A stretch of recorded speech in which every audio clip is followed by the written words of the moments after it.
Hey Vic, All right. Hey, Alicia. welcome to Right fucking now. woo.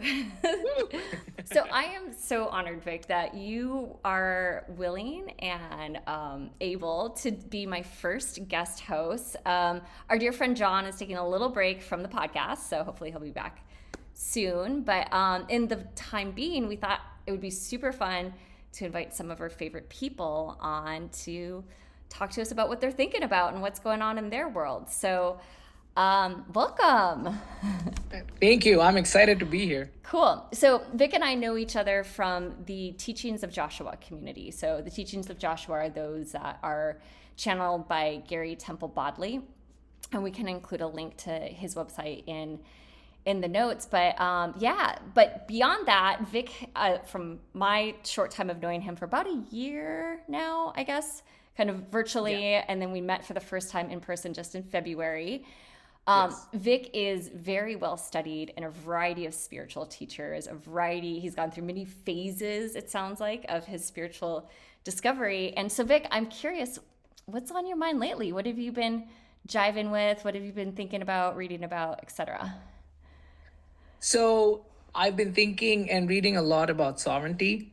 I think it's a very interesting place to be.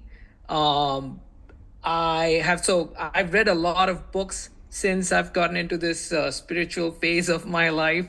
It started with the first one that I read was The Nature of Personal Reality, which was channeled by Jane Roberts. They call the Seth materials, which got me into Perception of Reality, which is Gary Temple Bodley's book. It's the channeled material from Joshua.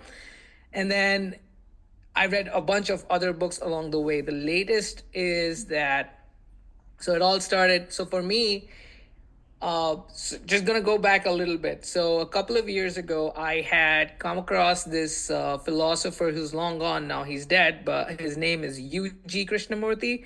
And I was reading. I watched a couple of his videos on YouTube, and if you watch them, it's very dramatic to kind of like take in his content because he's like a sharp razor, almost like fire or razor, like something like that. He cuts through a lot of the stuff that you know about spirituality or think you know about spirituality, and it's very interesting. When I first came across his material, I was like, no, I don't want to listen to this guy. He's way too nihilistic. He's very depressing shit. I don't want to listen to So any of this this was stuff. 2 years ago when you kind of 2 years first ago, bumped yes. into it. Okay. And I just completely disregarded everything that he was saying. I just watched a couple of videos and I was like pissed off listening to the guy because he was saying a lot of shit. He was saying things like thoughts are parasites. You're a squatter in that physical body. You're not supposed to be here. Your body is only interested in survival and sex. That's it. It needs nothing else. That's all it needs. You're just and a bunch of other stuff. So when I first listened to him, I'm like, fuck this guy. I don't want to listen to him. So I shut him off, put him aside, and I kept on my path. And then a couple of months ago, I had this nudge. I was at my son's basketball game and I was watching him play, and I don't know where that nudge came from. I think it came from, I just listened to Christy. Shout out to Christy Levi. She had done a dead talk where she had another Krishnamurti called Jiddu Krishnamurti come on and give his opinion about thoughts. And Jiddu Krishnamurti is a very popular spiritual teacher, a non-teacher, like he would like to call himself. He's also long dead. A lot more material from him, and his stuff is more aligned with the kind of spirituality that we are accustomed to. So he talks about like, oh, peace and finding your true self, finding your center, and stuff like that. So anyway, so I was at my son's basketball game a couple of days after Christie's me dead talk with Jiddu, and something like there was a nudge, like look up UG once again. I was like, all right, Okay, something okay. inside me is Real telling me to quick, do. two quick Yeah. interjections. This is Mm-hmm. really cool. The fact that, like, hey, there was this material a few years ago was not resonating. And then these, No. like, two critical milestones, and they're so critical that they stand out to you, like, hey, this talk happened. and then you knew exactly where you were when you got the nudge, right? Like, so Yeah. these are pretty formative. This is a big deal. Okay, so continue. Yeah. So the nudge, it was a really strong nudge. It was like let's look up UG once more. It wasn't like look up Jiddu because I hadn't really read much of Jiddu either. So it could have been like look up Jiddu, but no, the nudge was look up UG instead. Now I looked up UG again and I started listening to his talks and suddenly everything started to click.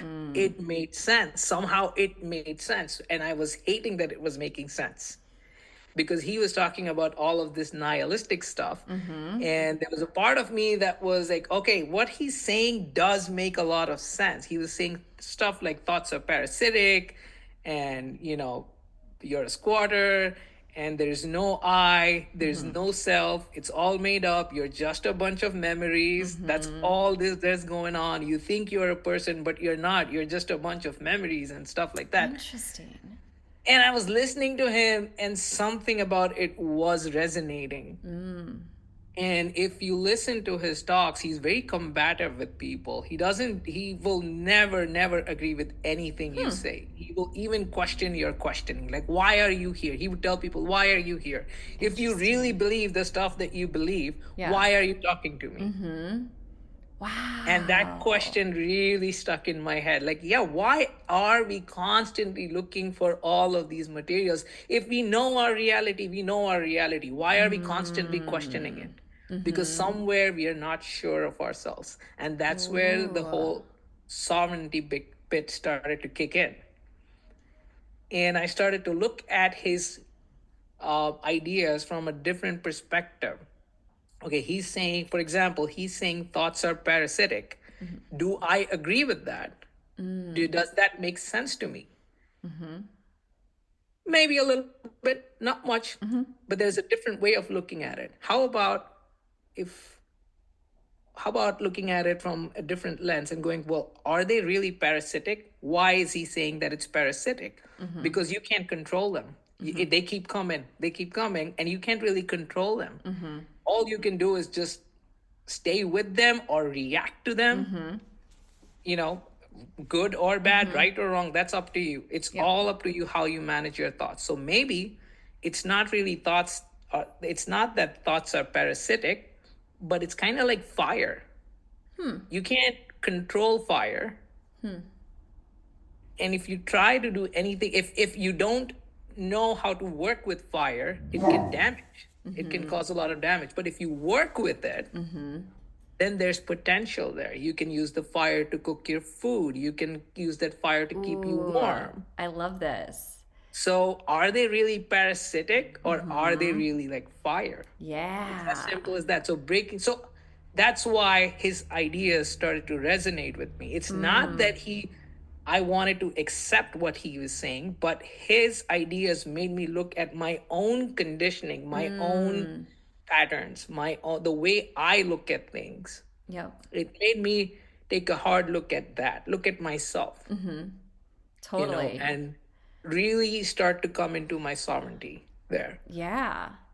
Okay, so I'm having a couple different thoughts, particularly the idea of changing the thoughts. I'm having thoughts, parasites, but changing the idea of, the analogy of thoughts are parasites to the thought is like fire, right? Fire. And it can run rampant and out of control. But if you understand how fire works, then you can play with it and manipulate it and that sort of thing. Yeah. But as you were saying that, and I was thinking about the idea of a parasite, I'm reminded of that quote that's something like, your terrorist is my freedom fighter, right? And it's kind of that perspective thing, right? Yeah. So I think more or less a definition of a parasite is one organism living off of another organism, more or less, right? Is that, and so, but some people would say that like humans are a parasite of the earth, right? And so maybe like everything's kind of a parasite because we all kind of like, a lot of us or a lot of beings or whatever survive off of different things. And so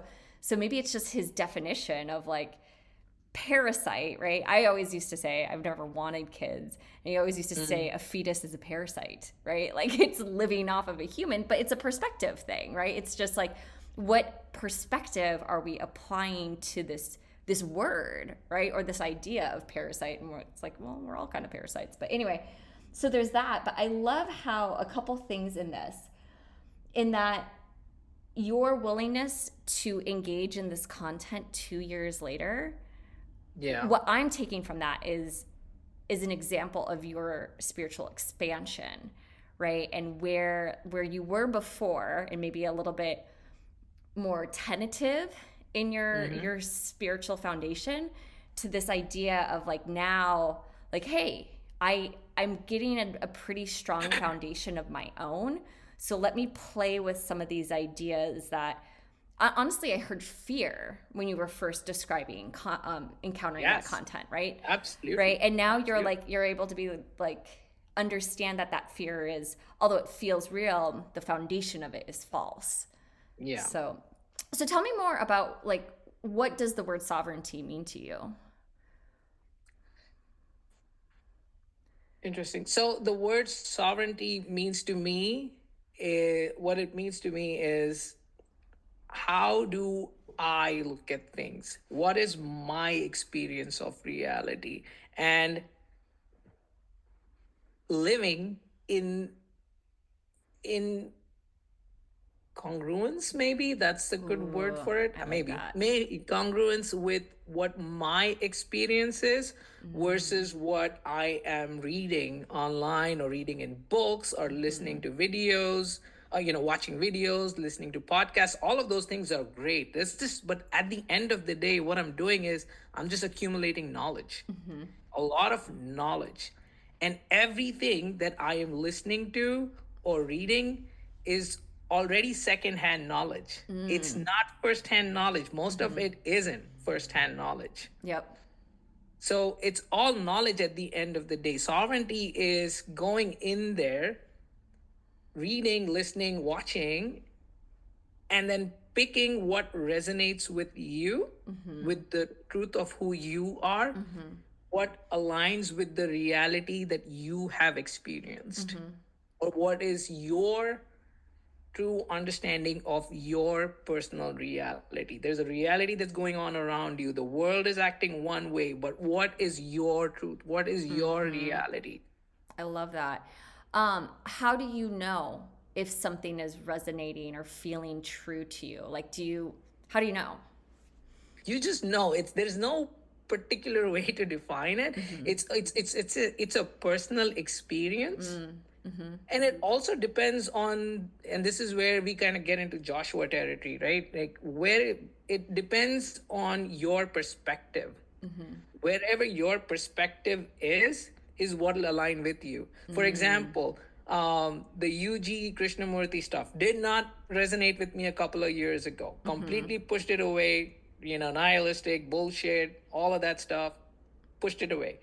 Then I had these 2 years where I went through this journey where I read all of this other stuff, and especially the Joshua stuff. Like, it really helped me look at things, look at my perspective of reality, and Yep. look back at my experience of reality so far, and then understanding how much am I reacting out of beliefs and patterns versus like how much of my reactions to reality are coming from my own experience as such. Yep. Yep. But making those tiny shifts in your perspective helps. Like, for me, raising that perspective slowly and steadily got me to this place where 2 years later I get this nudge, and I get into this material, and now I start to understand where that nudge really came from. Yep. That is where the alignment was. Like, okay, I am ready for that material now. That's so I cool. wasn't 2 years ago, but now I am. So that resonating happens automatically. You don't really know Yep. how it happens. Again, that's one of those mysteries of life. Like, maybe we'll find out how something suddenly starts to resonate even when it didn't a couple of years ago. Totally. Okay. So my recent story on something that's resonating with me within just the past couple of weeks, that I'm surprised, and like a year ago or 5 years ago or 10 years ago, I'd be like, hell no, hell no. There is, I guess he's a very popular televangelist named Joel Olstein. I Yes. had never heard of this guy. every time I bring it up, everyone's like, yeah, know him. Never heard of this guy. So I got served one of his videos on YouTube, and it was like, the title of the video was Miracles in Your Mouth. And I'm like, this is interesting. Miracles in your mouth. Let me see what this means. And it's all law of attraction based stuff, right? Okay. Thoughts become things, words become reality, right? And I have been listening to one to two of his talks every day for the past 2 or 3 weeks. And to me, it's so fascinating because growing up, I was raised in a Lutheran church. So pretty benign, nothing too like, brimstone and fire type of God, but kind of like a God where you still have to confess your sins, right? And even by junior high, I was questioning this. I was like, this doesn't make sense. The Christian stuff wasn't resonating with me. And for a long time, I would say, late teens, all of my 20s, a lot of my 30s, God, and especially any Jesus talk, was very inflammatory for me. I just was like, no, like it's patriarchal, it's misogynistic, etc. So I listened to this video, this talk, and he's saying a lot of law of attraction stuff that's really resonating.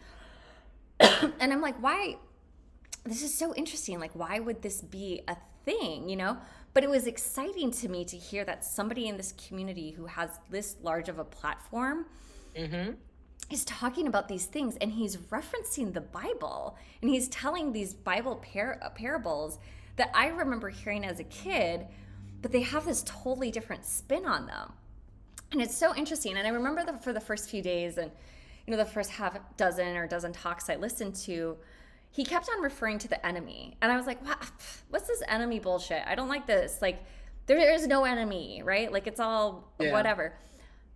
And then it dawned on me, and it was in one of his talks, where he's using the word enemy, but what he's actually talking about is fear, right? He'll say, the enemy is trying to keep you down. The enemy is trying to keep you small. The enemy holds you back, right? Well, he doesn't actually mean that. He's talking about fear. And I have to wonder if it's easier for people to think the enemy is something outside of them, and it's like, no, I can overcome that thing outside of them, versus being like, it's your fear that's keeping you from doing the thing, right? Like, maybe people might get more defensive with that language. So since then, every time he mentions enemy, I replace it with fear, and it works like virtually 100% of the time. And it's so interesting and exciting to me.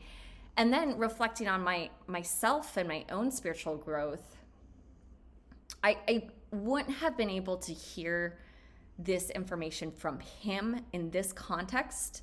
Yeah. A few years ago, definitely not before my spiritual, awakening in 2020, 2021-ish, but yeah, and it's like, it's fun. It's kind of fun, and I'm like laughing at myself that I'm excited to listen to my church talk every morning, because that used to be such an inflammatory thing for me. But I do see how my own perception has shifted, that's allowing me this kind of more expansive, I guess, knowledge base, and then to turn it back to your point of, I get to choose what of it that I want to keep and apply. And that choosing and that application, I imagine, is going to keep evolving as we keep expanding as well. It's just been so fun to play with. Yeah, I agree. When you were talking about fear being the enemy, I was reminded, like, there's a song I really like. It's by John Mayer. It's called The Heart of Life. Or I said Heart of Love. Yeah, Heart of Life is good, or something like that. There's a line in that song that goes like, fear is a friend that's misunderstood. Oh, that just gave me goosebumps. I love this. Oh my gosh, I'll have to check out that song. I have struggled with that particular line in that song for a long time. Like, how is fear a friend that's misunderstood? But I get it now. Yep. I get it. A lot of our fears are just trying to show us a perspective that we are holding on to. And that's what Joshua keeps talking about too, right? Yep. Like, it's all it is. It's a signal. It's like a beacon that's telling you, hey, you're holding on to that perspective that might not be true for you. Yep. For you. It could be true for the rest of the world. But is it true for you? Look into it. Yeah. I love that. That's instead so of cool. going like, and I kind of see why you would want to call it an enemy, but again, that's, I don't know if that's that particular way of looking at fear resonates with me anymore. Yep. Because here's the other thing that I've realized about my particular reality is that whatever I accept to be true for my reality is true. It's absolutely true. That's about it. Yep. That's it. So if I look at fear as an enemy, guess what? I'm creating an enemy. Amen. Yep. It's so How true. about changing your perspective about how you look at fear? Yep. Instead Fear of is looking at my it. my friend. It truly is my friend. Yep. And it's Exactly. just seeking that understanding in that friend. Exactly. So it's taking a perspective that's coming to you. Again, remember that's like what I said earlier was like it's all secondhand knowledge. Everything is secondhand knowledge. Yep. Nothing that you know is nothing that you acquire from the outside is ever going to be firsthand for you. It's secondhand, and even that is passed on to them, and then they're passing it on to you. Yep. Where do you stand with that? What is your perspective Yeah. of that? Are you going to listen to other perspectives and come up with your own based on what they're saying? Or are you going to come up with your own unique perspective of how you're looking at it? Are you going to look at fear as an enemy or as a friend? Even that fear is a friend, that's misunderstood. Now that to me is again secondhand knowledge, but I'm looking at it and I'm placing that into my reality. Yep. Okay, if I look at fear as a friend, how does it pan out for me? How does reality pan out for me? That's so Because beautiful. yeah, so it's all ultimately it's all a game of perspectives. It is. It is really a game of Yeah. perspectives. And keyword on game, right? Like it is fun to play with. It's It's a hard fun one, to by the play way. with these Yeah. perspectives. So, one other quick thing I'll share. I was suggested a book called The Ethical Slut, and it's about like polyamory and like alternative relationships and that sort of thing. And I personally, and this is like some of my fears and my beliefs. I'm always like, oh, that sounds like so much work. Like, how can people have like multiple relationships and blah, blah, blah. But the Yeah. book was actually recommended to me as part of like communication and how to like establish really good communication and relationship and boundaries and that sort of thing. And so it's been interesting reading the book and seeing some examples or stuff where I'm like, that seems like a lot or whatever, you know? Yeah. But it's been so interesting to kind of sit with that, to be like, wait, why am I having that reaction? What is that about, you know? And so I'm actually really grateful that although the fundamental premise of like how to have really healthy, polyamorous multi-partner relationship situations, right? Although not my lifestyle choice, it's revealing to me these interesting things that I kind of knew were there but wasn't there, and now I'm like willing to confront them head on and be like, okay, what is this, and if anything, I think it's definitely opening me up just to be more accepting of this idea for other people, even though sovereignty, like, I'm not choosing to apply that in my life right now. Yeah. So Yeah. it's been super cool. So There is a similar book called The Existential Kink. I forget the name of the author. I can look it up and give it to you Yeah. later. But it's an interesting one that made me look at things from a different perspective. Yes. Like, okay, we have all of these patterns and conditionings that we instantly react out of. We don't even realize that we are doing it, but we are reacting out of it instinctively. Like, for example, the book uses a very good example. Like, and this is something I personally relate with, not in a very different way. So I never really understood why there are people who appear to like certain things. Like, for example, there's the BDSM lifestyle. I never got that. I'm like, how can people like all of this stuff? It doesn't make sense. And for me, that questioning came up when there was a book called 50 Shades of Grey that got really popular Yep. amongst people. People were reading it. It's like $1 billion franchise, I'm Yep. guessing, right now, Yep. where there's like a bunch of movies that have come out. There's music, and it's all kind of like based in the BDSM culture. And it just didn't make sense to me. I'm like, how can this be something that people enjoy? Yep.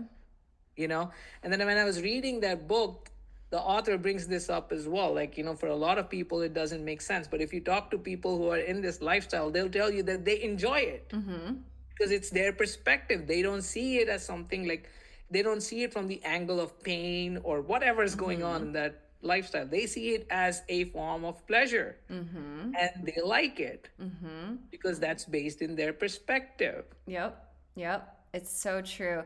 Yeah. I read at least the first part of existential kink. I think the second part got into like some structured exercises or something. Yeah. And I would love to pick that book back up now that you're mentioning it. But I remember she talks about that idea too, that we actually have like weird kind of subconscious kinks with regards to some of our negative patterning. The example she used was kind of always being tight on money and the thrill of like, if you're going to have enough money this month, and for me, I started to kind of find or reflect on this idea that like in relationships, I kind of create these scenarios where my partner has to choose me, right? Like he has to choose me over something else or kind of weird things like that. And so it started to illuminate some of those kind of hidden kinks in a sense of these patterns of problem actually have some sort of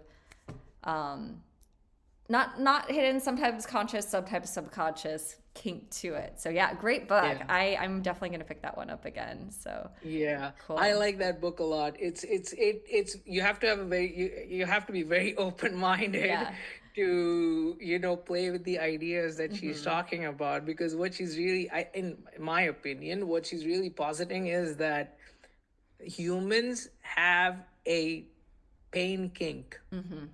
Yeah. We have a kink for pain. If you look at a lot of Eastern philosophy, like the Vedantas, like the Advaita Vedantas, or, any of those things which are basically talking about unity consciousness or oneness or any of that stuff, Buddhism, there's always this focus on suffering. They almost make it like suffering is necessary. They kind of make it like sound like that. Like, okay, suffering is necessary for growth. Suffering is a key part of your life. There's almost like they've created this attachment to suffering. And this book kind of, in its own way, explores that. Like, why do we even have that? It's so why true. is there this attachment to suffering and pain being a part of life? And a lot of Vedanta talks about like this. And they don't phrase it very poetically, which kind of convinces you, oh yeah, suffering is true. For example, they'll say things like, oh, suffering and pleasure are two sides of the same coin. If you have pleasure, you're going to have suffering. No. No. Not true. Yeah. Not true at all. It's our Where excuse. is that coming from? It's all secondhand knowledge. Yeah. It's all secondhand knowledge that comes from dates. It's back to sovereignty. Right? Yeah, it comes back to sovereignty. Are you going to attach yourself to the idea that suffering is necessary? Well, guess what? Yep. You're going to see it. Amen. Oh, I love that so much. And I choose pleasure. I choose joy. And I know that suffering is a learned thing that I am unlearning. So it's programmed. It's conditioned. Yep. It's a conditioned pattern that we have adopted. I'm not saying that life is always hunky-dory and everything is flowers and, candies and all of that stuff. No, there are things that happen in life. You can choose to suffer. You can choose to suffer in those things, or you could choose to like, okay, this has happened. It's all good. I'm going to sit in it for a while because that's what my body wants to do. That's what my consciousness wants to do. It wants to sit in this for a while and then just let it pass. But if we cling on to that, if I cling on to this idea that suffering is necessary or suffering is just a part of life and, it's a noble truth and all that bullshit, then guess what? Then you're creating more of it in your life. Very good. I love this. There is an attachment to suffering and pain in human consciousness. Yeah. Well, and I think that, like, to your point, that book, Existential Kink, really shines a light on that idea and definitely was giving me pause and like, oh yeah, let me think about this. So great suggestion. Yeah, you start to look at a lot of the patterns and conditionings that exist within you, and there's a lot of reasons why we have these patterns. A lot of it is genetic, a lot of it is in your DNA. Yep. It's just there. Yep. I mean, in your DNA right now is the DNA of your ancestors going back to like early humans. Yep. It's all in there with you. Yep. All of those experiences are there within you. Everything that they went through is in you. Yep. It's conditioning, those patterns are in you. So you with your perspective have this opportunity to step out of these conditioning and patterns if you choose to. Yep. You can stick with them. Yep. That's fine.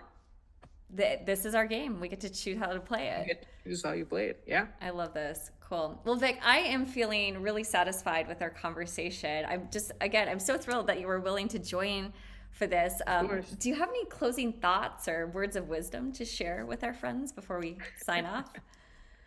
No, just look into your sovereignty. Look at all of the information that you're taking in. There's a lot of books, there's a lot of YouTube channels, and I'm not saying that they're all bad or they're right or they're wrong. You have the right, you have the right to choose what resonates with you and what doesn't. And if something's not resonating with you right now, let it go. Just let it go. It's okay. If it has to resonate with you in the future, it will. Like Yep. with me, It'll it find will you. happen. And even in that, you will figure out what really resonates with you. None of what UG is saying resonates with me, but I get what he's saying. Yeah. I Yes. understand where he's coming from. He's acting on his sovereignty. That's the reality of that is the truth of his reality he's discovered, and he's not taking your argument against it. By questioning your own understanding, you're just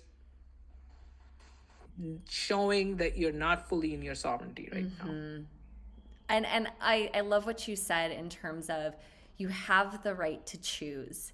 Yes. What a powerful message with regards to sovereignty. You have the right to choose. So I love There's a that. very beautiful quote by Viktor Frankl from his book called Man's Search for Meaning. And he says that, the way we live our lives is like there's stimulus and then we respond.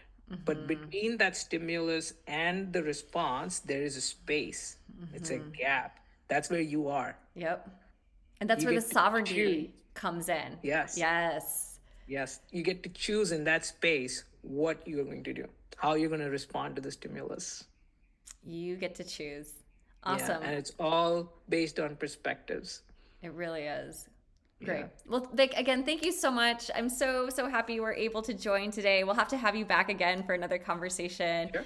Anytime you have something exciting or new or an idea you want to suss up, totally would love to have you again. So Absolutely. This was fun. I like doing this. cool. Thanks so much.